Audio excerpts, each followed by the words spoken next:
quand même en parler parce que c'est quand même assez inadmissible ce qui se passe.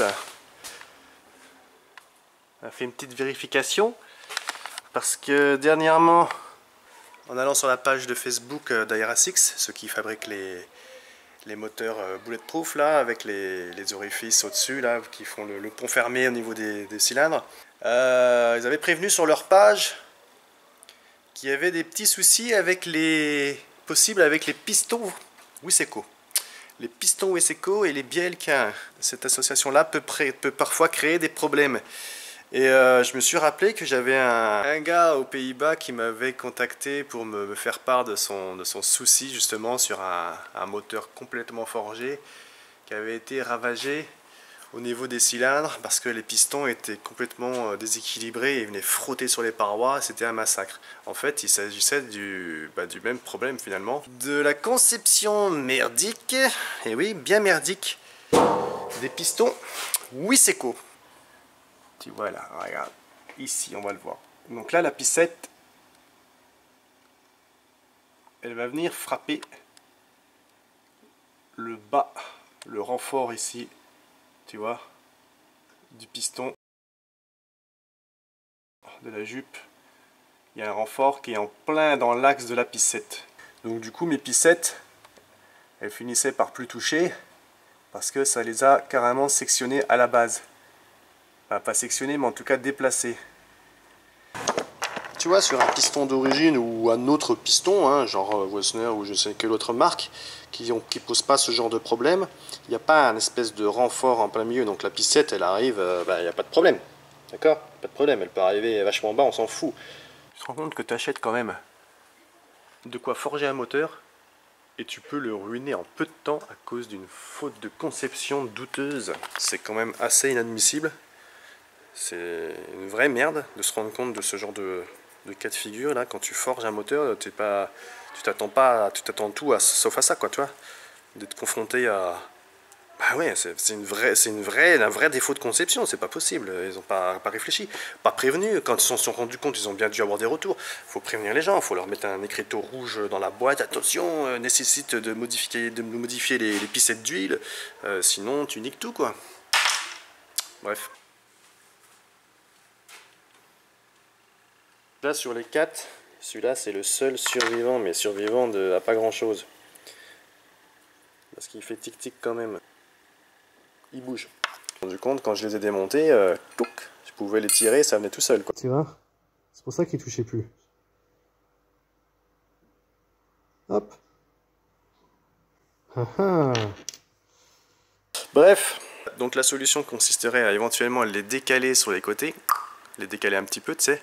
Mais le problème qui va se poser après, c'est qu'avec les grosses bielles forgées K1, eh ben, ça va venir frotter sur le bord. C'est ce qui s'est passé pour le Hollandais.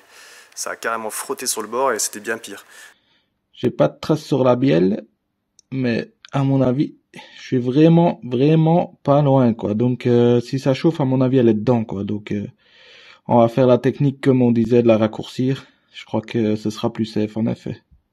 Donc on a opté pour la solution, c'est concerté. Avec Chris et Quentin, on s'est concerté parce que on était par simple coïncidence à peu près dans la même situation au même moment. Hein, ils étaient en train de revoir de leur côté le montage parce qu'ils se sont aperçus que ça touchait. Et puis moi, quand j'ai vu le post sur Aerasix, bah pareil, j'ai été vérifier. La chance quelque part que le petit Clem m'ait confié sa voiture pour un autre truc, hein, rien à voir avec ça. Mais du coup, comme elle était là, j'ai mis le nez dedans, j'ai retiré le carter. Et heureusement que je l'ai fait. Hein. Donc du coup, on se retrouve avec 3 personnes avec le même problème et on a opté pour couper le bout sur 4 mm, pas le choix. Pour bien garder ça dans l'axe, parce que de toute façon, si tu le décales, risque de frottement sur la bielle. Et puis en plus, tu peux sectionner la base aussi, parce que c'est pas très... On voit quand même que c'est pas très costaud. Enfin, pas très costaud, il a mangé des coups de piston. Donc ça l'a tordu vers le haut. Et puis après, je vous jure, hein, j'avais plus qu'à faire... Alors voilà, quand le piston est au plus bas, on peut essayer d'aller voir pour filmer la pissette là. Bon, le mieux c'est avec la caméra endoscopique, hein. Mais tu vois, ça devrait plus toucher, même avec la dilatation du métal, avec la chaleur, puis les fortes rotations. Mais c'est un truc de dingue. Il a fallu en enlever 4 mm quand même pour être sûr.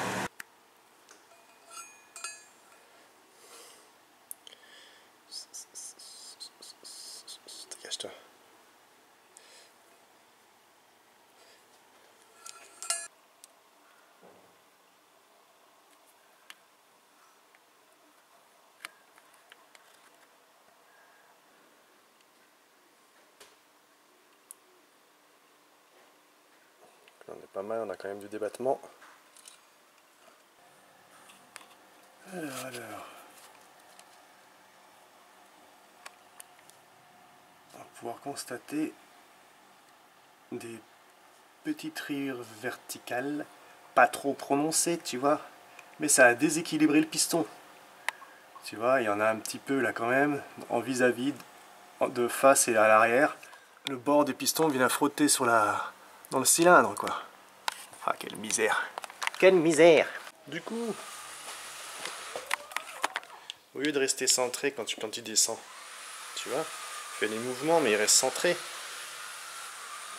Quand ça touche un petit peu en bas là, touc, qu'est-ce qui se passe? Il se passe pas grand chose. Il se passe pas beaucoup de mouvements. Mais en fait ça le fait basculer un peu sur le bord.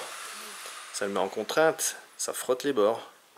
Au lieu d'être bien droit, centré avec le filet d'huile, ça force un peu, touc, et ça le fait frotter sur les bords.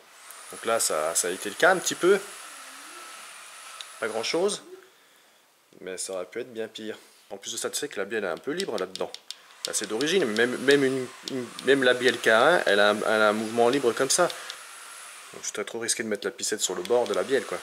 Il vaut mieux qu'elle reste bien dans l'axe, bien loin de la bielle, mais suffisamment éloignée du coup du renfort.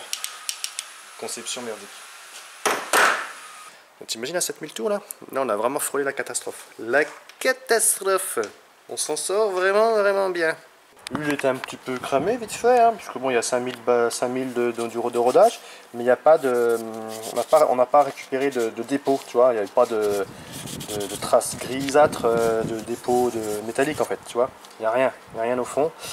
Donc on est bon, on est plutôt pas mal. Petit bout de joint là, hop. Voilà, donc plus de peur que de mal, mais quand même, on a frôlé la catastrophe.